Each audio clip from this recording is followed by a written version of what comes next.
মনুষ্য যত পাপকর্ম করে তা সে তার ষড়রিপুর বশবর্তী হয়েই করে।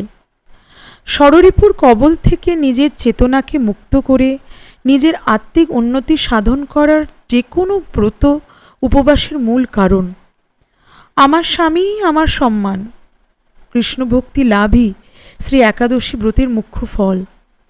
সেই জন্য আমার আশীর্বাদে এই পাপাঙ্কুশা একাদশী ব্রত পালনের ফলে আনুষাঙ্গিক রূপে স্বর্গ ঐশ্বর্যাদি অনিত্য ফলও লাভ করতে সক্ষম হয় মানুষ। সপত্নীক এই ব্রত পালনে আমি অতিশয় সন্তুষ্ট হই এবং তার কুলে সুস্থিরা হয়ে বাস করি। পেঁচু, নিষ্ঠার সাথে এই ব্রত পালনে পরজন্মে উচ্চ কুলে নিরোগ ও দীর্ঘায়ু শরীর লাভ হয়। হরিনামযজ্ঞ ব্রত ধারণ করে এই পবিত্র তিথিতে রাত্রি যাপন করলে সেই নর একাই তার পিতৃকুলের 10 প্রজন্ম, মাতৃকুলের 10 প্রজন্ম, এমনকি নিজের স্ত্রীকুলের 10 প্রজন্ম মুক্ত করার জন্য সুযোগ্য পাত্ররূপে নির্বাচিত হন আমার কাছে।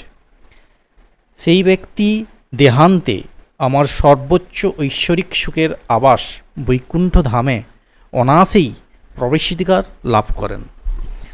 সর্বরোগ রহিত ধনধান্য ভাতৃভাব পূর্ণ দীর্ঘ জীবন প্রাপ্ত হবে মনুষ্য এই পবিত্র দিনে ব্রত উপবাস জপ তপ দান ধ্যান ও রাত্রি জাগরণের মাধ্যমে। পুত্র পৌত্রাদি সহ সফল জীবন অতিবাহিত করার সৌভাগ্য লাভও করবে।